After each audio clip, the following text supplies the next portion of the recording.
76వ అధ్యాయము 2వ వచనం. షాలేములో ఆయన గుడారం ఉన్నది, సియోనులో ఆయన ఆలయం ఉన్నది. దేవుడు ఈ లేఖన భాగాల్ని మన కొరకు దీవించును గాక. ఇక్కడ మనం చూస్తాము దేవుని మందిరం, దేవుని ఆలయం, దేవుని సన్నిధి. అయితే దేవుని మందిరము, దేవుని ఆలయము ఎక్కడుందంట? షాలేములో ఆయన గుడారం ఉన్నది, సియోనులో ఆయన ఆలయం ఉన్నది. కాబట్టి దేవుని మందిరము ఎక్కడుంది అని అంటే షాలేములో ఆయన గుడారము, ఆయన ఆలయము ఉన్నట్లుగా కీర్తనల గ్రంథంలో మనం చూస్తాం. మొదటి రాజుల గ్రంథము 6వ అధ్యాయంలో, రాజుల మొదటి గ్రంథము 6వ అధ్యాయము 13వ వచనం చదవండి. 13వ వచనం. నా జనులైన ఇశ్రాయేలీయులను విడిచిపెట్టక నేను వారి మధ్య నివాసము చేసేదను. దేవుడు అన్నాడు, సియోనులో ఆయన ఆలయం ఉన్నది, షాలేములో ఆయన గుడారం ఉన్నది, ఆయన సన్నిధి ఉంది. అయితే రాజుల గ్రంథంలో దేవుడు ఏమన్నాడు? నేను నా జనులను ఏం చేయడంట? విడిచిపెట్టక. నేను విడిచిపెట్టగా ఆయన నివాసము మన మధ్యలో ఉన్నది. కాబట్టి దేవాది దేవుడు మన మధ్యలో ఉన్నాడు. ఇది మొదటి తలం. దేవుని సన్నిధి, దేవుని మందిరం మన మధ్య ఉంచాడు. కాబట్టి నేను వారిని విడిచిపెట్టగా వారి మధ్యలో నేను ఉంటానని ప్రభు అన్నాడు.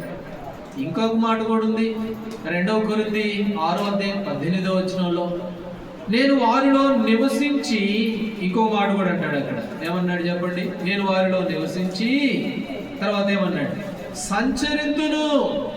నేను వారిలో నివసించి ఏం చేస్తానన్నాడు? సంచరిస్తాను. కాబట్టి దేవుడు మానవుల పట్ల ఎంత ప్రేమ కలిగి ఉన్నాడో చూడండి. ఆయన గుడారం మన మధ్యలో ఉంచాడు, ఆయన ఆలయం మన మధ్యలో ఉంచాడు. నేను వారిని విడిచిపెట్టగా వారిలో నివసిస్తానని అన్నాడు. ఇంకా ఏమన్నాడు అని అంటే, మన మధ్యలో ఆయన సంచరిస్తూ ఉన్నాడు. దేవుడికి మానవుడు అంటే అంత ఇష్టం. ఎంత ఇష్టమో తెలుసా? యోహాను సువార్త 3వ అధ్యాయం 16వ వచనంలో రాయబడింది, దేవుడు లోకమును ఎంతో ప్రేమించాడు. ఎఫెసీయులకు రాసిన పత్రికలు ఏమంటాడు తెలుసా? ఆ ప్రేమ లోతు గాని, ఎత్తు గాని, వెడపు, అది కష్టము. అగాపే ప్రేమ. ఆయన ప్రేమ ఎంత గొప్పది అని అంటే, దేవుడు ఆదాము దగ్గరికి వచ్చాడు. ఆదికాండం 3వ అధ్యాయం 8వ వచనం చదవండి. ఆదికాండము 3వ అధ్యాయము 8వ వచనం. చల్లపూటను అతని భార్యయు తోటలో సంచరించుచున్న దేవుడైన యెహోవా స్వరము విని చాలు. ఇప్పుడు దేవుడు ఎక్కడ సంచరిస్తున్నాడు? తోట మధ్యలో సంచరిస్తున్నాడు. ఎందుకు సంచరిస్తున్నాడు? తోట మధ్యలోకి ఎందుకు వచ్చాడు చెప్పండి. దేవుడు మహాగణుడు. 56వ కీర్తన యెషయా గ్రంథంలో పరిశుద్ధమైన స్థలంలో నివసించేవాడు ఆయన. అయితే ఇప్పుడు ఎక్కడికి వచ్చాడు? తోటలోకి వచ్చాడు. తోటలో ఏం పని దేవునికి అని అంటే, తోటలో ఏం పని ఉంది చెప్పండి?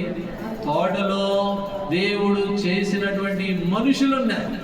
చల్లపూట ఆ మనుషులతో ముచ్చటిచ్చేందుకు కొరకు, వారితో కలిసి ఉండేందుకు కొరకు ఆయన సంచరిస్తూ వచ్చాడు ఆ తోటలో. కాబట్టి మానవుడు పడిపోయినప్పటికీ మానవుడి దగ్గరికి వచ్చి సంచరించిన దేవుడు. అందుకనే షాలేములో ఆయన గుడారము ఉన్నది, సియోనులో ఆయన ఆలయము. కాబట్టి షాలేము ఈనాడు దేవుని మందిరం, మన సంఘమే. అయితే మన మధ్యలో ఆయన ఏం చేస్తున్నాడు? నివసించి సంచరిస్తూ ఉన్నాడు. ఆయన సంచరిస్తూ మన పట్ల ప్రేమ కలిగిన వాడై మన మధ్యలోకి వచ్చినటువంటి దేవుడు. ప్రకటన గ్రంథం 21వ అధ్యాయంలో ఇంకో మాట కూడా ఉంది, చదవండి. ప్రకటన గ్రంథము 21వ అధ్యాయము 3వ వచనం. 21:3. దేవుని నివాసము మనుషులతో కూడా ఉన్నది. అప్పుడు ఇదిగో దేవుని నివాసము మనుషులతో కూడా ఉన్నది. ఆయన వారితో కాపురముండును, వారు ఆయన ప్రజల యందును. దేవుడయ్యుండి వారికి తోడై మనుషులతో ఆయన ఏం చేస్తున్నాడు? కాపురముంటూ ఉన్నాడు, మనుషులతో నివాసం చేస్తున్నాడు. నిజంగా ఎంత గొప్ప ఆధిక్యత, ఎంత గొప్ప భాగ్యం ఇది. ఏమిచ్చి ఆయన రుణాన్ని మనం తీర్చగలం? ఎక్కడ ఆయన, మనం ఎక్కడ? అందుకనే భక్తుడు అన్నాడు, నరుణ్ణి జ్ఞాపకం చేసుకోవటానికి వాడు ఏ పాటి వాడు ఎంత, వాడి ఆయుష్ ఎంత, మానవుని నువ్వు గుర్తు చేసుకోవడానికి వాడెంత నీ ముందు. ఇంకా యోబు ఒక మాట అంటాడు, ఆకాశ వైశాల్యమే ఆయన దృష్టికి పవిత్రమైంది కాదంట. ఆకాశ వైశాల్యం కూడా ఆయన దృష్టికి పవిత్రమైంది. దేవదూతల్లో సైతం లోపాలు కనుగొంటున్నాడంట ఆయన. అట్లాంటిది మానవుడి పట్ల ఎంత ప్రేమ కలిగిన వాడు. అందుకనే ఫిలిప్పీ 2:6 రాయబడింది, దేవుని స్వరూపం కలిగిన వాడు ఇంటి కూడా దేవునితో సమానంగా ఉండడం విడిచిపెట్టకూడదు, భాగ్యమని ఇచ్చినక రిక్తుడైపోయాడు, దీనుడైపోయాడు, దాసుడైపోయాడు, మరణము పొందినంతగా విధేయత చూపిన దేవుడు. ఆ దేవునికి ఏమిస్తాం, ఏమి ఇవ్వగలం చెప్పండి? ఆయనకి ఏమిచ్చి ఆయన రుణాన్ని తీర్చగలం. అందుకని ప్రకటన గ్రంథంలో మనం చూస్తూ వచ్చాము, దేవుని నివాసము ఎవరితో అవుతుందట? మనుషులతో కూడా ఉంది. నాడు మనతోనుంది, మన మధ్యలో ఆయన ఉన్నాడు. షాలేములో ఆయన గుడారం ఉంది. షాలేము ఆరాధన గృహం దేవుని మందిరం పేరు, మన మందిరం పేరు. ఈ షాలేములో ఎవరున్నారు? ఆయన ఉన్నాడు, ఆయన గుడారం ఉన్నది. దేవుడు మనల్ని జ్ఞాపకం చేసుకుని మన మధ్యలో నివసించడానికి ఏమంత యోగ్యులని చెప్పండి, ఏమంత అర్హత ఉంది చెప్పండి. కాబట్టి అందుకని కృతజ్ఞత ప్రభు మన నుంచి కోరుకునేది ఏంటంటే ఆ కృతజ్ఞత భావం, ఆ కృతజ్ఞత హృదయం, విరిగి నలిగిన మనసు. నిజమే ప్రభా, నేను ఏ పాటి వాడను, ఈ షాలేములో ఉన్న నా కుటుంబం ఏ పాటిది, నాతో ఉండడానికి ఇష్టపడ్డావంటే కదా, నాతో పాటు సంచరించడానికి ఇష్టపడుతున్నావంటే కదా, నాతో కాపురం ఉండడానికి ఇష్టపడ్డావంటే కదా, ఏమి ఇవ్వగలను నీకు, ఎందుకు ఇంత ప్రేమ నా పట్ల? అది కృతజ్ఞత హృదయం. ప్రభు అది కోరుతూ ఉన్నాడు మన జీవితాల నుంచి. కాబట్టి షాలేములో ఆయన గుడారము ఉన్నది. జకరియా గ్రంథం 2వ అధ్యాయము 10వ వచనం. జకరియా గ్రంథము 2వ అధ్యాయము 10వ వచనం. జకరియా గ్రంథం 2:10. సియోను నివాసులారా, నేను వచ్చి మీ మధ్యను నివాసము చేతును, సంతోషముగా నుండి పాటలు పాడుడి. ఇది యెహోవా వాక్కు. దేవుడు అంటున్నాడు, ఓ సియోను వాసులారా, లేకపోతే షాలేము వాసులారా మనం అనుకుందాం. షాలేము వాసులారా, నేను మీ మధ్య ఏం చేస్తాను? నివాసం చేస్తాను. కాబట్టి మీరేం చేయాలి? సంతోషంగా పాటలు పాడండి. వాడు సంతోషంగా పాటలు పాడాలి. ఇది ఆరాధన. వాడి పాటలు కూడా చాలా ప్రాముఖ్యమైనవే. ఏం నాకు రావులేండి, అయిపోయిన తర్వాత చూసుకుందాం అంటే కుదరదు. దేవుడే చెప్తున్నాడు ఆ మాట. ఓ సియోను వాసులారా, షాలేము వాసులారా, మీ మధ్యలో నేను నివాసం చేస్తాను కాబట్టి మీరేం చేయాలి? సంతోషం పాటలు పాడు. నాకు రాదు ప్రభు ఆ స్వరము, రాకపోయినా పర్లేదు పాడు. నీ స్వరం ఎవరికి కావాలి? నువ్వు సంతోషం పాట పాడు. అది ఆరాధన. కాబట్టి దేవుని బిడ్డలంగా దేవుని మందిరంలో స్వరమెత్తి పాడాలి, దేవుని ఘనపరచాలి. అందుకనే ఎందుకు పాటలు పాడాలి అని అంటే జకరియా గ్రంథం 2:10 ఏమన్నాడు? నేను మీ మధ్య నివాసం చేస్తాను. మీ మధ్య నేను నివాసం ఉంటాను, నేను మీ మధ్యలో ఉంటాను, మీ మధ్య మిమ్మల్ని విడిచిపెట్టక మీతో సంచరిస్తాను, మీతో నా కాపురము, నేను మీతో కాపురం ఉంటున్నాను. దేవుని నివాసం మనుషులతో కూడా ఉందంట. మనుషులే పాటి వాడు. అందుకనే సియోనులో ఏం చేయాలంట? దేవుని ప్రజలు సంతోషంగా ఉండి పాటలు పాడవలసిన వారుగా ఉన్నారు. ద్వితీయోపదేశకాండం 4వ అధ్యాయం. ద్వితీయోపదేశకాండం 4వ అధ్యాయము 7వ వచనం చదవండి. 7వ వచనం. ఏలయనగా మనం ఆయనకు మొరపెట్టినప్పుడల్లా మన దేవుడైన యెహోవా మనకు సమీపముగా ఉన్నట్టు మరి ఏ గొప్ప జనమునకు ఏ దేవుడు సమీపంగా ఉన్నాడు. ఎందుకు పాటలు పాడాలండి? ఎందుకు నన్ను పాటలు పాడమంటున్నారు మీరు? ఎందుకు పాడాలని ఏ కారణం అని మనం అనుకోవచ్చు. ఎందుకంటే మనకు సమీపంగా ఉన్నట్టు ఇంకెవరికన్నా ఉన్నాడు ఆయన. మనకు సమీపంగా ఉన్నట్టు, మన మొరను ఆలకిస్తున్నట్లు, మన మనవిని ఆలకిస్తున్నట్లు ఏ జనముకైనా ఈ భూమి మీద ఉన్నారా? ఇంకెవరన్నా అంటే ఎవరు లేరు.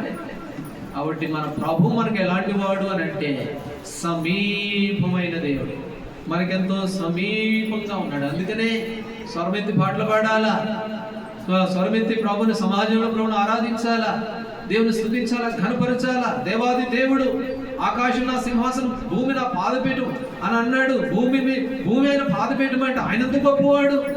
అంత గొప్పవాడు కూడా 2 కొరింథీ 8వ అధ్యాయం 9వ వచనం, ఆయన ధనవంతుడయ్యుండి మీరు తన దారిద్ర్యముల ధనవంతులు కావాలని మీ నిమిత్తము దరిద్రుడైపోతుంది. అంత గొప్ప దేవుడు మన కొరకై తగ్గించుకున్నాడు కనుక దేవుని సన్నిధిలో పాటలు పాడాలి, దేవుని సన్నిధిలో ఘనపరచాలి, సమాజంలో ఆయన స్తుతించాలి. అంతేకాదు ఆయన మనకి ఏమై ఉన్నాడు, సమీపంగా. ఎవరికి లేరు, ఇంకా లోకంలో మనకంటే గొప్పలు చాలా మంది ఉన్నారు కానీ వాళ్ళకి ఎవరికి కూడా ఆయన అంత సమీపంగా లేడు, కానీ మనకెంత సమీపంగా ఉన్నాడు.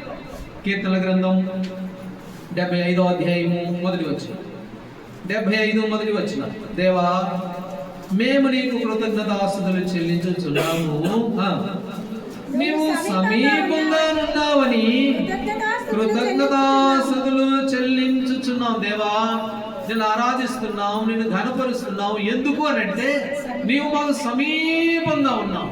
ఇంకెవరికి కూడా లేవు, ఏ జనానికి కూడా లేదు. ఎంత గొప్ప జనమైనా కావచ్చు, వారి పేర్లు వెనుక మంచి మంచి బిరుదులు ఉండవచ్చు, గొప్ప జనంగా ఉండవచ్చు, కానీ వారు ఎవరికి కూడా సమీపంగా లేదు. నాకున్నావు నీవు సమీపం. అందుకని కృతజ్ఞతాస్తుతులు నీకు నేను చెల్లించుచున్నా. ప్రతి ఆదివారం ఎందుకు రావాలి, ఎందుకు దేవుని సన్నిధిలో గడపాలి, నిద్ర వస్తున్నా కూడా కళ్ళు పొలుపుకొని కష్టపడి ఎందుకు దేవుని మందిరంలో గడపాలి అని అంటే ఆయన మనకు సమీపంగా ఉన్న దేవుడు. ఆయన మనకు అనుకూలంగా మన మధ్యలో సంచరించే దేవుడు, మనతో కాపురం ఉండడానికి ఇష్టపడిన దేవుడు, మనతో పాటు నడిచేటువంటి దేవుడు. ఇలాంటి దేవుని కలిగి ఉండడం ఎంత గొప్ప భాగ్యం. ఇందాక పాట పాడుకున్నాం. ఆ పాట, ఏ జనముకి లాగునా చేసి ఉండాలి, ఎవరికి లేదు ఈ గొప్ప భాగ్యం, దేవుడు మనకి ఇచ్చాడు. అందుకని కృతజ్ఞతతో ప్రభుని ఆరాధించి మనం స్తుతించవలసిన వారంగా. అందుకని 75లో అంటాడు, దేవానికి కృతజ్ఞతాస్తుతులు చెల్లించుచున్నాం. ఎందుకనంటే నీవు మా మధ్యలో ఉన్నావు, మాతో సంచరిస్తున్నావు, మాకు సమీపంగా ఉన్నావు, మమ్మల్ని గొప్పగా ఎంచావు, మమ్మల్ని ప్రేమించావు. కాబట్టి ఇది మనము ప్రభుని ఆరాధించవలసినటువంటి ఆ యొక్క సంగతి అని. కాబట్టి మొదటి తలంపులో దేవుడు మన మధ్యలో ఉన్నాడు, శాలేయంలో ఆయన గుడారం ఉన్నది అన్న సంగతిని మనం జ్ఞాపకం చేసుకుని ప్రభువును ఆరాధించవలసిన వారంగా. సరే, రెండో విషయానికి వెళ్తే లేవి కాండము 26వ అధ్యాయం. లేవి కాండము 26వ అధ్యాయము 11వ వచనాన్ని మరలా మీ బైబిల్ తీయండి, అందరం కలిసి 11వ వచనాన్ని మరలా చదువుకుంటాం.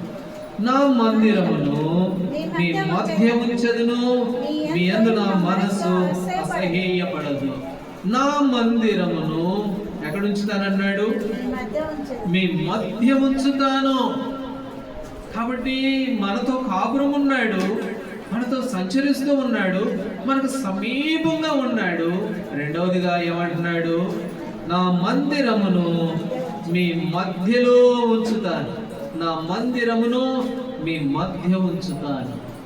ఎందుకు? యెహెజ్కేలు గ్రంథం 43వ అధ్యాయంలో చూడండి, 43వ అధ్యాయము యెహెజ్కేలు గ్రంథం 43:7 వచనం. యెహెజ్కేలు గ్రంథము 43వ అధ్యాయము 7వ వచనం చదవండి. నరపుత్రుడా, ఇది నా గద్దె స్థలము, నా పాదపీఠము, ఇక్కడనే ఇశ్రాయేలు మధ్య నిత్యము నివసించదును. చాలండి, అంతవరకు చాలు. ప్రభు అంటున్నాడు, నరపుత్రుడా, ఇది నా గద్దె స్థలము, ఇక్కడ నేను నా ప్రజలతో నివసిస్తాను, నిత్యము నివసిస్తాను, నేను వారి మధ్యలో ఉంటాను. ఇది ఏమిటి అని అంటే, ఇది నా గద్దె స్థలము, వారితో నా మందిరమును వారి మధ్యలో ఉంచుతానని ప్రభు అన్నాడు కదా. కాబట్టి ఈ స్థలము ఎట్లాంటిది అంటే ఆయన గద్దె స్థలము, ఆయన ఉండేటువంటి స్థలం. ఈ స్థలాన్ని ఎవరి మధ్య తెచ్చాడు? మన మధ్య తీసుకుని వచ్చాడు. ఇది రెండవది. నిజమే ప్రభా, నీ మందిరం నా మధ్యలో ఉంచావు, నీ మందిరంలో నన్ను ఉంచావు, నాతో పాటు ఉన్నావు, నా మధ్యలో ఉన్నావు. కాబట్టి మిమ్మల్ని ఆరాధిస్తున్నా, ఘనపరుస్తున్నానని చెప్పి రెండవదిగా ప్రభువును మనం స్తుతించవలసిన వారంగా. ఇది ఏమిటంట? ఇది నా పాదపీఠము, ఇది నా గద్దె. ఇంకో మాట కూడా చదవండి. నిర్గమాకాండము 29వ అధ్యాయము, నిర్గమాకాండం 29 42వ వచనం. 29వ అధ్యాయము 42. సన్నిధిని సాక్ష్యపు గుడారము యొక్క భారమునొద్ద మీ తరతరములకు నిత్యముగా అర్పించు దహన బలి నీతో మాట్లాడుటకు నేను అక్కడికి వచ్చి మిమ్మల్ని కలుసుకొందును. అది దేవుడు ఏమన్నాడు? ఇది నా పాదపీఠము, ఇది నా గద్దె స్థానము, నా మందిరం మీ మధ్యలో ఉంచుతాను. ఎందుకు ఉంచుతాను అన్నాడు చెప్పండి? ఎందుకంట నేను అక్కడికి వచ్చి నీతో మాట్లాడుటకు, నీతో నేను మరి కలుసుకోవడానికి, నీతో కలిసి ఉండటానికి, నీతో మాట్లాడటానికి, నీతో సహవాసం చేయటానికి, నీతో నాతో స్నేహం చేయటానికి నేను మిమ్మును కలుసుకొందును. అక్కడికి వచ్చి నేను మిమ్మును కలుసు. ఎక్కడ? దేవుని మందిరం, షాలేములో ఆయన గుడారం ఉన్నది, సీయోనులో ఆయన ఆలయం ఉన్నది, మన మధ్యలో ప్రభు ఉన్నాడు, మనతో కలుసుకునేటువంటి స్థలం ఇది. ఇప్పుడు అనాలి మనం, ప్రభువా, పాపినైన నేను, దుర్మార్గుడైన నేను, దుష్టుడనైన నేను, సుంకర్ లాంటి వాడిని, తలెత్తి చూడడానికి కూడా అర్హత లేని వాడను, నేను మీతో కలుసుకోవడం ఏంటి? ఇది ఎక్కడైనా ఉందా? లోకంలో ఎక్కడైనా ఉందా? ఒక మనుషుడు ఓ దేవునితో స్నేహితుడిగా ఉండడం ఎక్కడైనా ఉందా? ఇది ఆశ్చర్యం కదా, కళ్ళకి నోటి నేను నవ్వుంచలేదా ఈ సంగతులను చూస్తే? అంటే ఇప్పుడు అన్నాడు, నేను మీతో కలుసుకుంటాను అక్కడ, నేను నీతో మాట్లాడడానికి. కాబట్టి నేను నా మందిరమును ఏమన్నాడు? మీ మధ్యలో ఉంచుతాను. సంఖ్యాకాండంలో ఒక మాట చదువుతాను రండి. సంఖ్యాకాండము 17వ అధ్యాయము 4వ వచనం. సంఖ్యాకాండము 17:4. నేను మిమ్మల్ని కలుసుకొను ప్రత్యక్ష గుడారములోనికి శాసనములు ఎదుటి వాటిని నేను మిమ్మల్ని కలుసుకొను ప్రత్యక్షపు గుడారం. దేవుని మందిరం మన మధ్య ఉంచాడు. ఎందుకనంటే నేను మిమ్మల్ని కలుసుకోవాలి. యోహానుకు రాసిన మొదటి పత్రిక 4వ అధ్యాయం 10వ వచనంలో మనం కాదంటే మొదట ఆయన ప్రేమించింది, ఆయనే మొదట మనల్ని ప్రేమించింది. మనం కాదు ఆయన కలుసుకోవడం, ఆయన మనతో కలుసుకోవాలని ఇష్టపడుతున్నాడు. కాబట్టి ఇది గద్దె స్థలము, ఆయన పాదపీఠము, ఇది దేవుని మందిరము. ఈ మందిరాన్ని మన మధ్యలో ఉంచాడు. ఏ కారణం అంటే ఆయన మనతో కలుసుకోవడం కొరకే, మనతో మాట్లాడేందుకు కొరకే, మనతో ముచ్చటించేందుకు కొరకే, మనతో సంచరించేందుకు కొరకే మన మధ్య ఉంచిన దేవుని మందిరం. కాబట్టి ప్రభువుని స్తుతించాలి. ప్రభా, మీతో కలుసుకునే ఆ ఏర్పాటు నాకు చేశారే, నేను మీతో కలుసుకోవడానికి, మీతో మాట్లాడడానికి, మీరు నాతో మాట్లాడటానికి, మీరు నాతో కలిసి సహవాసం చేయడానికి ఏర్పాటు చేసిన స్థలము మీ గద్దెపీఠము, పాదపీఠం నాకు ఇచ్చారు, అందులో నన్ను తీసుకుని వచ్చారు అని చెప్పి కృతజ్ఞతతో ప్రభువుని స్తుతించాలి. కీర్తన భక్తుడు ఒక మాట అన్నాడు. ఏమన్నాడో తెలుసా? కీర్తనల గ్రంథం 42వ అధ్యాయం. కీర్తనల గ్రంథము 42వ అధ్యాయము 2వ వచనం చదవండి. నా ప్రాణము కృష్ణగొనుచున్నది, జీవము గల దేవుని కొరకు కృష్ణగొనుచున్నది. దేవుని సన్నిధికి నేను ఎప్పుడు వచ్చేదను, ఆయన సన్నిధి నేను ఎప్పుడు కనబడేదను. చాలు. ఆ పై వచనంలో దుప్పి నీటి వాగుల కొరకు ఆశపడినట్టు. నేను ఒకసారి చెప్పాను, 1-2 సార్లు చెప్పినట్టున్నా, మళ్ళీ కొంతమంది కొత్త వాళ్ళు ఉన్నారు కాబట్టి మళ్ళీ ఒకసారి చెప్తారు. భద్రాచలంలో ఆ ఊరు బయట ఒక బోరింగ్ వేశారు అడవిలో. ఆ బోరింగ్ వేస్తే అక్కడ ఊరేముండదు, అడవి. ఆ అడవిలో ఒక బోరింగ్, అక్కడ దారిలో పోయే వాళ్ళు మంచినీళ్ళు వాటికి ఉపయోగపడుతుందని గవర్నమెంట్ చేశారు. ఒక అతను చూసి ఆ కొట్టిన నీళ్లు, తాగిన నీళ్లు, వేస్ట్ నీళ్ళు ఒక పొదలోకి పోతాయి, వేస్ట్ నీళ్ళని పొదలోకి పోతాయి. ఒక అతను చూసి క్లచ్ వైర్ తీసుకొచ్చి ఆ పొదలో ఉచ్చిపెట్టాడు. అంతే, ఎక్కడుందో నీటి కొరకు ఎండాకాలం అది నీటి కోసం అల్లాడిపోతా వచ్చింది దుప్పి. అంతే, మేము పోయేసరికి పని చచ్చిపోయింది. మేమే పోయాం, మేము దాని వరకు పోయి చూస్తాం. కాబట్టి దుప్పి నీటి వరకు ఆశపడుతుందంట. ఎట్లా తెలుసా? తార్ రోడ్డు మీద పోయేటప్పుడు చూడండి, ఇట్లా చూడగానే ఆ తార్ రోడ్డు మీద నీళ్లు కనపడతాయి. అబ్బా, నీళ్లు కనపడితే పరిగెత్తుకుంటే అడిగిపోతే ఇంకొంచెం దూరం పోయి మళ్ళీ నీళ్లు కనపడతాయి. అవి ఎండమావులు అంటారు. నీళ్ళు ఉండవు, నీళ్ళలాగా ఉంటాయి. ఇక ఈ దుప్పికి నీటి కోసం పరిగెత్తుతూ ఉంటుందట. అది దుప్పి నీటి వాగుల కొరకు ఆశపడినట్టు. ఇప్పుడు అంటున్నాడు, దేవా నీ మందిరంలో నేను ఎప్పుడు కనపడాలి అని చెప్పి, మీతో నేను ఎప్పుడు కలుసుకోవాలని చెప్పి, మీతో నేను ఎప్పుడు మాట్లాడాలి, ముచ్చటించాలి, మీతో సంచరించాలి అని చెప్పి నా ప్రాణము దుప్పి వలె ఆశపడుతూ ఉంది అని అన్నాడు. ఇది ఆరాధనే. దేవుని మందిరికి ఆసక్తిగా రావడం, దేవుని మందిరంలో కనబడాలని ఇష్టపడడం, నీ ఇంటిని కూర్చున్న ఆసక్తి. అన్నాడు ప్రభు, ఆకలేస్తుంది ప్రభు అంటే, ప్రభు మీకు ఆహారం ఏమైనా ఉందా అంటే, మీకు తెలియబడిన ఆహారం నాకు ఒకటి ఉందిలే అని అంటాడు. ఆయన పని తుదముట్టించడం నాకు ఆహారం, నీ ఇంటిని కూర్చున్న ఆసక్తి నన్ను భక్షిస్తుందని దేవుడు అన్నాడు. కాబట్టి దేవుని మందిరం అంటే ఆసక్తి, దేవుని మందిరంలో గడిపేది. ఎందుకంటే ఆ మందిరంలో ప్రభు ఉన్నాడు. ఓ ప్రభు మన మధ్యలో ఉన్నాడు. కాబట్టి మగ్ధలేని మరి అండి, మగ్ధలేని మరియ. ఆడోళ్ళకి భయమే కదా, ఇంకా శ్మశానాలంటే ఇంకా భయము. మామూలుగా బయటకు రావడమే భయము, శ్మశానం అంటే ఇంకెంత భయం ఉంటుంది చెప్పండి. శ్మశానం అంటే ఆడోళ్ళని మగోళ్ళని ఎవరికైనా భయమే. తెల్లవారుజామున పోయింది ఈ మగ్ధలేని మరియ. యేసు ప్రభు వారు సమాధిలో పెట్టారు, నా ప్రభుని చూడాలి అని చెప్పి ఇంకా చాలా చీకటి ఉండగానే బయలుదేరి వెళ్ళింది. ఏమిటి అని అంటే ఆసక్తి. కాబట్టి ఇది నా పాదపీఠము, నా గతి స్థలము, ఇక్కడనే నేను మీతో కలుసుకుంటానని ప్రభు అన్నాడు. భక్తుడు అంటున్నాడు, ఎప్పుడు వెళ్తానబ్బా అక్కడికి, ఎప్పుడు వెళ్తాను అక్కడికి, ఇప్పుడు కనబడతాను. కీర్తన గ్రంథం రండి 84వ అధ్యాయము 8వ వచనం. కీర్తన గ్రంథం 84:8. యెహోవా దేవా నా ప్రార్థన ఆలకింపుము, యాకోబు దేవా చెవియొగ్గుము. 84:8 గ్రంథం 10, క్షమించండి 10వ వచనం. నీ ఆవరణములో ఒక దినము గడుపుట 1000 దినముల కంటే శ్రేష్టము. భక్తుడు అంటున్నాడు, నీ మందిరంలో ఒక్క రోజు గడిపితే ఎన్ని రోజుల కంట? 1000 దినాలంటే ఎన్ని సంవత్సరాలు? 1000 దినాలంటే ఎన్ని సంవత్సరాలు? సంవత్సరానికి 365 రోజులు కదా, 3 సంవత్సరాలు. ఇంచుమించు అంతే కదా, 3 సంవత్సరాలు. ఒక్క రోజు దేవుని మందిరంలో గడిపితే 3 సంవత్సరాలు గడిపితే దాంతో సమానం. ఒకరోజు దేవుని మందిరాన్ని పోగొట్టుకుంటే 3 సంవత్సరాలు పోయినట్టే మన జీవితం. కాబట్టి భక్తుడు అంటున్నాడు, నీ మందిరంలో గడపడం, మీతో గడపడం, మీతో సహవాసం చేయడం. కాబట్టి దేవుడు అన్నాడు లేవి కాండంలో, నా మందిరమును మీ మధ్య ఉంచాడు. ఎందుకు ఉంచుతాడు? మన మధ్య ఎందుకు ఉంచుతాడు ఆయన మందిరాన్ని అంటే, ఆయనను ఆరాధించేందుకు. ఇర్మియా గ్రంథం రండి, ఇర్మియా గ్రంథము 26వ అధ్యాయము 2వ వచనం. ఇర్మియా గ్రంథం 26వ అధ్యాయము 2వ వచనం.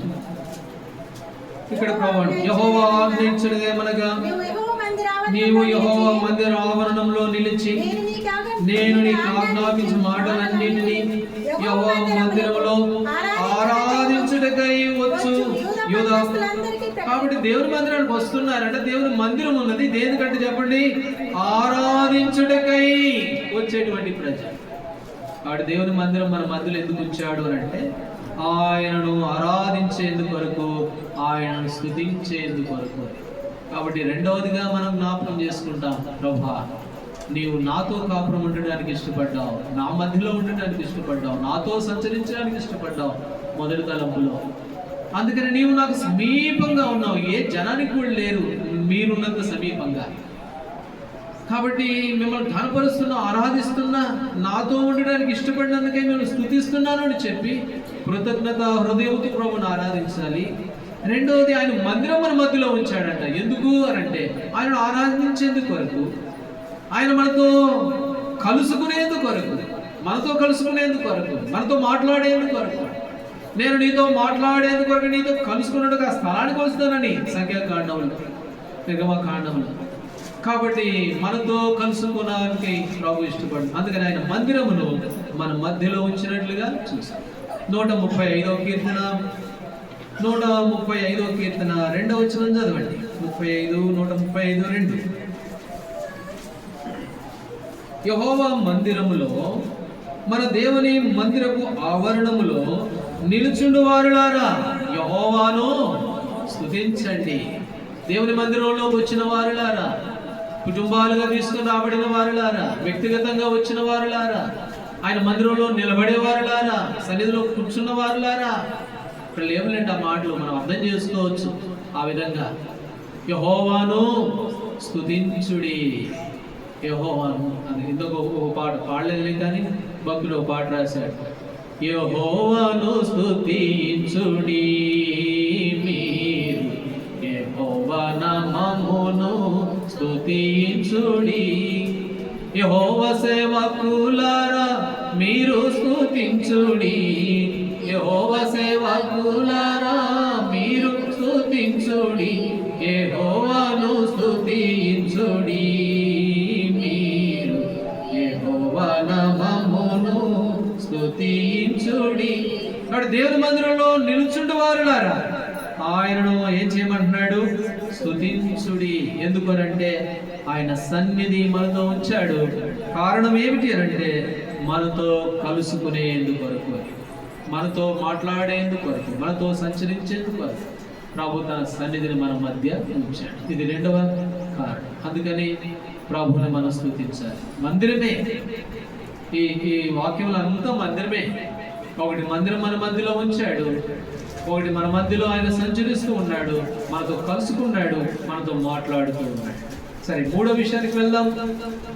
నిర్గమకాండము 40వ అధ్యాయము 34వ వచనం. 40వ అధ్యాయము 34వ వచనం. అప్పుడు మేఘము ప్రత్యక్ష గుడారమును కమ్మగా యెహోవా తేజస్సు మందిరమును నింపెను. అప్పుడు మందిరమును కప్పగా, ఆయన ప్రత్యక్ష గుడారమును మేఘము కప్పగా ఏమైందట? యెహోవా తేజస్సు మందిరమును నింపెను. యేసు ప్రభుని సంకల్పం మారు అన్నాడు కానీ పాటలో ఈ వచనం కూడా ఉంది. కాబట్టి గుడారము మేఘము గుడారమును కమ్మింది, దేవుని తేజస్సు మందిరములో నింపబడుతూ వచ్చింది. ఇప్పుడు మూడవదిగా మనం చూస్తాము, దేవుని మందిరములో ఏముంది అని అంటే ఆయన తేజస్సు ఉంది, ఆయన మహిమ ఉంది, ఆయన ప్రభావం ఉంది. దేవుని మందిరంలో ఆయన తేజస్సు, ఆయన మహిమ, ఆయన ప్రభావము, ఆయన ఘనకార్యములు ఉన్నాయి. ఆమోసు 2:4 4వ అధ్యాయం 12వ వచనంలో మాట్లాడాడు, యెహోవా దేవుని మీ దేవుని మందిరంకు కాదు, నీ దేవుని మందిరంలో కనబడుటకై సిద్ధపడుడి ఉంది కదా మాట. ఆమోసు గ్రంథము 4వ అధ్యాయం 12వ వచనం చదవండి. 4:12. కాబట్టి ఇశ్రాయేలులారా, మీ ఎడల నేను ఇలాగు చేయుదును గనుక ఇశ్రాయేలులారా, మీ దేవుని సన్నిధిని కనబడుటకై సిద్ధపడుడి. చాలు. మీ దేవుని సన్నిధిని కనబడుటకై సిద్ధపడుడి. ఎప్పటి నుంచి సిద్ధపడాలా? వారం నుంచే సిద్ధపడాలి. అప్పటికప్పుడు సిద్ధపడడం కాదు. అప్పటికప్పుడు బైబిల్కి ఉన్న ఆ దుమ్ము దులిపేసుకుని రావడం కాదు. కాబట్టి మీ దేవుని సన్నిధిని కనబడుటకై సిద్ధపడుడి. ఎందుకనంటే ఆ మందిరములో మేఘము కమ్మగానే ఏమొచ్చిందంట? దేవుని తేజస్సు ఉంది ఆ మందిరంలో. దేవుని మందిరం అంటే ఆషామాషి కాదు, చాలా తేలిక కాదు. దేవుని మందిరములో ఆయన తేజస్సు ఉంది, దేవుని మందిరములో సమాధానం ఉంది. ఒక ఆమె వచ్చిందండి, 18 ఏళ్ళ నుండి వస్తూ ఉందిలే కానీ ఆ రోజు ఆమె రావడం చాలా ప్రత్యేకం. లూకాసు వార్త 13వ అధ్యాయం. లూకాసు వార్త 13వ అధ్యాయంలో అంతకుముందు ప్రభు లేడు, ప్రభు ఉన్న తర్వాత వచ్చింది. ఎక్కడికి వచ్చింది? 10వ వచనం. విశ్రాంతి దినమున ఆయన యొక్క సమాజ మందిరములో బోధించుచున్నప్పుడు 18 ఏండ్ల నుండి బలహీనపరచు దెయ్యం పట్టిన ఒక స్త్రీ అచ్చట ఉండెను. ఆ తర్వాత 13వ వచనం. ఆమె మీద చేతులు ఉంచగానే ఆమె చక్కగా నిలబడి దేవుణ్ణి, కాబట్టి చాలా రోజుల నుంచి వస్తుందిలే కానీ అయితే దేవుని మహిమ ఉంది, దేవుని తేజస్సు ఉంది, ప్రభు ఉన్నాడు. అప్పుడు వచ్చిందంటే వెంటనే ఏమైపోయింది? ఆమె చక్కగా నిలబడి ఏం చేస్తూ వచ్చిందంట? ప్రభువుని స్తుతిస్తూ వచ్చినట్లుగా చూస్తాం. మత్తయి సువార్త 4వ అధ్యాయం. మత్తయి సువార్త 4వ అధ్యాయము 23వ వచనం. 4:23. యేసు వారి సమాజ మందిరములలో బోధించుచు దేవుని రాజ్యమును గూర్చిన సువార్త ప్రకటించుచు ప్రజల్లోనూ ప్రతి వ్యాధిని రోగమును స్వస్థపరచుటకు. కాబట్టి దేవుని మందిరంలో ఆయన ఉన్నాడు, మందిరంలో బోధిస్తున్నాడు, మందిరంలోకి వచ్చిన వారందరూ స్వస్థపరుస్తూ ఉన్నాడు. సమాజ మందిరములో ఒక ఆమెకి విడుదలనిచ్చాడు, ఆమె చక్కగా నిలబడింది. ఆయన ప్రతి విధమైన ప్రతి వ్యాధిని రోగమును స్వస్థపరుస్తూ ఉన్నాడు. దేవుని మందిరములో ఏముంది అని అంటే ఆనందము, సంతోషము, దేవుని తేజస్సు, దేవుని మహిమ. ఒక మాట చదవండి, కీర్తన గ్రంథం 65వ అధ్యాయం. కీర్తన గ్రంథం 65వ అధ్యాయం 4వ వచనం. 65:4. నీ ఆవరణములో నివసించినట్లు నీవు ధన్యుడు. నీ పరిశుద్ధాలను చేత నీ మందిరములోని మేలుని చేత. తృప్తి ఉంది దేవుని మందిరంలో, ధన్యత ఉంది దేవుని మందిరంలో. దేవా, నీ మందిరంలో ఒక్క దినము గడపడం 1000 దినముల కంటే 3 సంవత్సరాల కంటే శ్రేష్టం. ఎందుకనంటే తృప్తి ఉంది, సమృద్ధి ఉంది, ప్రతి విధమైన రోగము తొలగిపోయేదిగా ఉంది. దేవుని మందిరంలో ఆనందం ఉంది. 18 సంవత్సరాల నుంచి విడుదల లేనటువంటి స్త్రీ దేవుని మందిరంలో విడుదల పొందుతూ వచ్చింది. మత్తయి సువార్త 4వ అధ్యాయంలో ప్రతి విధమైన రోగాన్ని తొలగించబడుతున్నాయి, అందరూ స్వస్థపరచబడుతున్నారు ఆయన సమాజ మందిరంలో. కాబట్టి మూడవదిగా దేవుని మందిరంలో ఏముందంటే ఆనందం, సంతోషము, తృప్తి. అందుకని కీర్తనకారుడు అన్నాడు, ఏమన్నాడు? నీ పరిశుద్ధాలయము చేత నీ మందిరములోని మేలు చేత. 36వ కీర్తన, 36వ కీర్తన రండి. 36:8. నీ మందిరము యొక్క సమృద్ధి వలన నొందుచున్నారు, నీ ఆనంద ప్రవాహంలో నీ వారికి. నీ మందిరం యొక్క సమృద్ధి, నీ మందిరం యొక్క సమృద్ధి. మందిరం యొక్క సమృద్ధి అని అంటే మనం తినే ఆహారం కాదు, మనం తినే ఆహారం కాదు, శ్రేష్టమైన ఆహారం దేవుని వాక్యం. అన్నాడు ఆయన, అయ్యా నేను పండుకొని ఆ శ్రేష్టమైన ఆహారాన్ని గుర్తు చేసుకుంటూ ఉంటే కొవ్వు మెదడు దొరికినట్టుగా ఉంది నాకు. కొండ తేనెతో తేనెని తిన్నంత సంతోషం ఉంది. కాబట్టి నా నోటికి అది ఎంతో మధురమైంది. యెహెజ్కేలు గ్రంథంలో ఆహారం, ఈ ఆహారం మనం తినే సాంబారు శావకురాలు చేసే ఆహారం కాదు. దేవుని మందిరములో వాళ్ళు అన్నాడు, నీవు నీ మందిరములోని సమృద్ధి చేత ఏం చేస్తున్నాడు? తృప్తిపరుస్తూ ఉన్నాడు. మూడవదిగా జ్ఞాపకం చేసుకోవాలి. ఒకటి, దేవా నీవు నాతో కాపురం ఉండడానికి ఇష్టపడ్డావు. మీరెక్కడ, నేనెక్కడ? పరలోకాన్ని విడిచిపెట్టారు నా కోసం, నాతో ఉండటానికి. రెండవది, నా మధ్యలో మీ మందిరాన్ని ఉంచారు, ఎందుకంటే నాతో మాట్లాడాలని, నాతో కలుసుకోవాలని, నాకు సమీపంగా ఉండాలని మీ మందిరం నా మధ్య ఉంచారు. అంతేనా? మీ మందిరం ఉంచారు నా మధ్యలో. ఆ మందిరంలో సంతోషము, సమాధానం, ప్రతి విధమైన బలహీనత తొలగిపోనట్టు. సీయోనులో, షాలేములో మీ గుడారము నాకు ఉంచారు అని చెప్పి ఆ సంగతులను జ్ఞాపకం చేసుకుని ప్రభువును ఆరాధించవలసిన వారుగా. యెషయా గ్రంథము 56వ అధ్యాయము 7వ వచనం. యెషయా గ్రంథం 56:7. నా ప్రార్థనా మందిరములో వారిని ఆనందింపజేసేదను. నా మందిరము సమస్త ప్రజలకు ప్రార్థనా మందిరము. కింద భాగంలో ఉన్నమాట. నా మందిరములో వారిని నేనేం చేస్తాను? ఆనందింపజేస్తాను. దేవుని మందిరంలో సంతోషం ఉంది. రాత్రి బ్రదర్ నేను మాట్లాడుకుంటూ ఒక మాట అనుకున్నాం, బ్రదర్ అప్పుడప్పుడు మనం బస్ స్టాండ్కి వెళ్తాము, వాళ్ళు ఎవరో మనకు తెలియదు, మనం ఎవరో వాళ్ళకి తెలియదు, కానీ ప్రభు బిడ్డలు చూడగానే అర్థమైపోతుంది వీళ్ళు దేవుని బిడ్డలు అని చెప్పి. ఎందుకంటే వాళ్ళ ముఖంలో అంత సంతోషము, వారి ముఖంలో అంత ఆనందము. దేవుని ఎరిగిన ప్రజల ముఖంని చూడగానే గుర్తుపట్టేయచ్చు, వీళ్ళు హెబ్రోన్ వాళ్ళండి, వీళ్ళు ప్రభు బిడ్డలండి, రక్షింపబడిన వారండి చెప్పొచ్చు.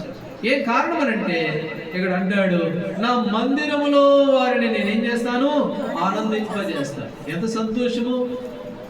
కాబట్టి మూడవదిగా దేవుని మందిరములో ఉన్న మేలుడి చేత, సమృద్ధి వలన ఆయన మనల్ని బలపరుస్తూ ఉన్నాడు. సరే, మరొక మాట చెప్పి నేను ముగిస్తాను. మందిరముల గురించి మరొక మాటను మనం చూస్తే హగ్గయి గ్రంథం 1వ అధ్యాయము హగ్గయి గ్రంథం 1వ అధ్యాయము 4వ వచనం. ఈ మందిరము జపన్య గ్రంథం తర్వాత ఉంటుంది, చదువు. 1వ అధ్యాయము 4వ వచనం, 774వ పేజీ. నీ మందిరము పాడై ఉండగా మీరు సరంబి వేసిన ఇండ్లలో నివసించుటకు ఇది సమయమా. నాలుగవ మాటే కదా, 4వదిగా చూస్తాము. పాడైపోయిన మందిరం. ఇక్కడ ఏమైపోయింది మందిరం చెప్పండి? మందిరము పాడైపోయింది. ఇక్కడ ప్రభు అంటున్నాడు, నా మందిరము పాడై ఉండగా. మందిరం ఏమైపోయిందంట? పాడైపోతూ. ఎందుకు పాడైపోయిందండి? దేవుని మందిరం ఎందుకు పాడైపోయింది? దేవుని నివాసం ఏమైపోయింది? దేవుడు సమీపంగా ఉన్నాడని అన్నారు కదా, ఏమైపోయాడు?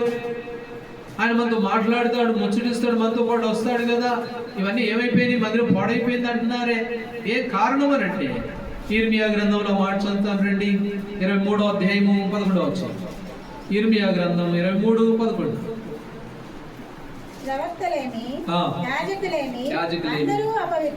అందరూ అపవిత్రులు, నా మందిరంలో వారి చెడుతనము నాకు కనబడెను. ఇదే యెహోవా వాక్కు. కాబట్టి ప్రవక్తలేమి, యాజకులు అందరూ అపవిత్రులు. నా మందిరంలో వారి చెడుతనము. మందిరంలో ఏం కనబడుతుందంటే చెడుతనము కనపడుతూ, అందుకనే మందిరం పాడే. అవును, ఒకప్పుడు మన జీవితాల్లో చెడు నడత నడిచిన వారు, చెడుగా ప్రవర్తించిన వారు, చెడ్డ తలంపులు కలిగిన వారు, హృదయం అంతా బాల్యం నుండి చెడిపోయినటువంటి హృదయం కలిగిన వారు. అందుకనే మందిరము ఏమైపోయింది? పాడైపోయినట్లుగా. అయితే ఇంకో శ్రేష్టమైన మాట చదవండి అన్నమాట. యెషయా గ్రంథం 44వ అధ్యాయము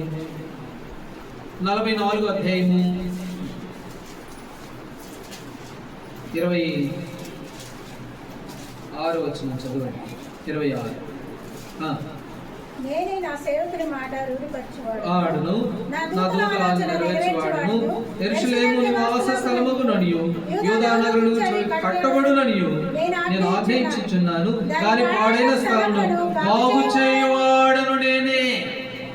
4వదిగా ప్రభు అంటున్నాడు, బాగు చేసేవాడను నేనే.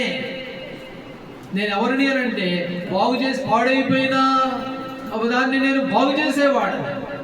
మొట్టమొదటి పాట పాడుకున్నాం, అప్పుడు కొంతమంది రాలా. ఏం పాట తెలుసా? యెరూషలేమునే యెహోవాయే కట్టుచున్నవాడని, యెరూషలేము యెహోవాయే కట్టుచున్నవాడు. కాబట్టి మన ప్రభు ఎవరు అంటే, ఆయన కట్టేవాడు నేనే, బాగు చేయవాడు నేనే. హెబ్రీయులకు రాసిన పత్రిక 3వ అధ్యాయము 3వ వచనం. హెబ్రీ 3:3 చదవండి. ప్రతి ఇల్లును ఎవడైనా ఒకరి చేత కట్టబడును, సమస్తమును కట్టినవాడు దేవుడే. యెషయా గ్రంథంలో ఏమన్నాడు? బాగు చేయవాడు నేనే, సమస్తమును కట్టేవాడు దేవుడే, యెరూషలేమును కట్టేవాడు దేవుడే. ఈనాడు పాడైపోయిన సంఘమును, పాడైపోయినటువంటి మన జీవితాలను సమకూర్చి కట్టేటువంటి మన దేవుడు. ఆ దేవుడిని 4వదిగా మనకు కలిగి ఉన్నాం. ప్రభువా, నీవు కట్టే దేవుడో, బాగు చేసే దేవుడో, పాడైపోయిన దాన్ని తిరిగి మరలా బాగు చేసేటువంటి దేవుడు. అలాంటి దేవుడుగా నా జీవితంలో ఉన్నాం. అందుకనే ఆయన సమస్తమును ఏం చేస్తున్నాడట? ఆయన కట్టేవాడు. యెషయా గ్రంథం 56వ అధ్యాయము 8వ వచనం. యెషయా గ్రంథం 56వ అధ్యాయము 8వ వచనం. 56:8 ఇశ్రాయేలులో వెలివేయబడిన వారిని సమకూర్చు ప్రభువు యెహోవా. నేనే సమకూర్చిన ఇశ్రాయేలులకు ఇతరులను సమకూర్చను. నేను సమకూర్చువాడు, వెలివేయబడిన వారిని సమకూర్చువాడు. కాబట్టి సమకూర్చినటువంటి దేవుడు, కట్టువాడు. ఇంకో మాట, ఇదే యెషయా గ్రంథం 11వ అధ్యాయం. యెషయా గ్రంథం 11వ అధ్యాయంలో 12వ వచనం కూడా చదవండి. 11-12. జనులను పిలుచుటకు ఆయన ఒక ధ్వజము నిలపబెట్టెను. బెత్లెహేముపైన ఇశ్రాయేలును పోగు చేయును. భూమి యొక్క 4 దిగంతముల నుండి చెదిరిపోయిన యూదా వారిని సమకూర్చును. పాడైపోయిన వారిని ఇశ్రాయేలును పోగు చేయును. ఆ తర్వాత చెదిరిపోయిన యూదా వారిని సమకూర్చును. కాబట్టి సమకూర్చేవాడు, పోగు చేసేవాడు. అందుకని యెషయా గ్రంథంలో ఆ మాట అన్నాడు, బాగు చేయువాడును నేనే. కట్టువాడు ఆయన, సంఘమును కట్టువాడు. నాడు చెదిరిపోయి పాడైపోయిన మనల్ని, మన జీవితాలని, సంఘమును ఆయన కట్టువాడుగా మన జీవితాల్లో ఉన్నాడు. ఈ సంఘము కొరకు ఎట్లా కట్టాడో తెలుసా? సంఘమును, యెరూషలేమును లేక షాలేమును, ఇక్కడ ఉన్న నిన్ను నన్ను ఎలా కట్టాడు అని అంటే అపోస్తుల కార్యములు 20:28 తన స్వరక్తం ఇచ్చి సంపాదించుకున్న సంఘం అట్లా కట్టాడు. ఆయన కట్టేందుకు కొరకు ఏమి ఇచ్చాడు అంటే ఆయన స్వరక్తం ఇచ్చాడు, ఆయన సొంత రక్తాన్ని ఇచ్చాడు. ఎడ్ల యొక్కయో, మేకల యొక్కయో, కోడిల యొక్క రక్తం కాదు ఆయన మనల్ని కట్టింది, ఆయన సొంత రక్తం. నీ కొరకు నా కొరకు కలువరి శిలలో గాయపరచబడి మనల్ని కట్టేందుకు కొరకు దిగొచ్చి సమకూర్చినటువంటి దేవుడు. ఆయన కట్టేవాడు, మందిరమును బాగు చేసేవాడు, పాడైపోయిన మన జీవితాలు బాగు చేసేవాడు, మన మధ్యలో ఉండడానికి ఇష్టపడిన వాడు. నేను స్నేహించేవాడు, నీతో స్నేహించేవాడినని మనతో స్నేహం చేసిన వాడు, మన మధ్య సంచరించడానికి ఇష్టపడిన వాడు, మనతో మాట్లాడటానికి, మనతో కలుసుకోవడానికి ఇష్టపడిన దేవుడు. ఇలాంటి దేవుని కలిగి ఉండడం ఏ జనము కూడా ఆయనంత సమీపంగా ఉన్నట్టు ఈ లోకం ఏ జనానికి కూడా లేడట. కాబట్టి ఇప్పుడు చెప్పొచ్చు మనం ఎంత ధన్యులమో. అందుకనే దేవుని సన్నిధి, దేవుని మందిరము మనకి ఆయన సమీపంగా ఉంచాడు. ఆసక్తి కలిగిన ప్రజలుగా మనల్ని చేశాడు. ఆయన మనతో ఉండడానికి ఇష్టపడుతూ ఉన్నాడు. ఈ కారణాలన్నీ దేవా నీవు ఎంత ప్రేమ కలిగిన వాడు, నేనంటే ఎంత ప్రేమ, ఎంతగా నన్ను ప్రేమిస్తూ వచ్చావు, నాతో ఉండడానికి ఇష్టపడ్డావు. నేనే పాటి వాడు, నా తలంపులు నా ఊహ ఎట్లాంటిది, నా బుద్ధి ఎట్లాంటిది. కాబట్టి నాతో ఉండడానికి ఇష్టపడ్డావు అంటే ఏంటి మీ ప్రేమ? అంటే అసలు నేను ఊహించుకోలేకపోతున్నాను. ఇదంతా మన హృదయంలో ఉన్నటువంటి విషయం. కాబట్టి ఇవన్నీ ఒకసారి జ్ఞాపకం చేసుకుని ఆయన ప్రేమను అర్థం చేసుకున్న వారమై సాగిలపడి ప్రభువును ఆరాధించి స్తుతించవలసిన వారంగా ఉన్నాం. దేవుడు ఆ విధంగా మనకి సహాయపడునుగా. కొన్ని నిమిషాలు విన్న వాక్యమును, కొన్ని మాటల్ని ఆధారం చేసుకొని చాలా క్లుప్తంగా త్వరగా, గత వారం ఎవరైతే ప్రభువును ఆరాధించలేదో వారు మొదటి సమయం తీసుకునండి. ఆ తర్వాత మిగిలిన వారు ఆరాధించండి.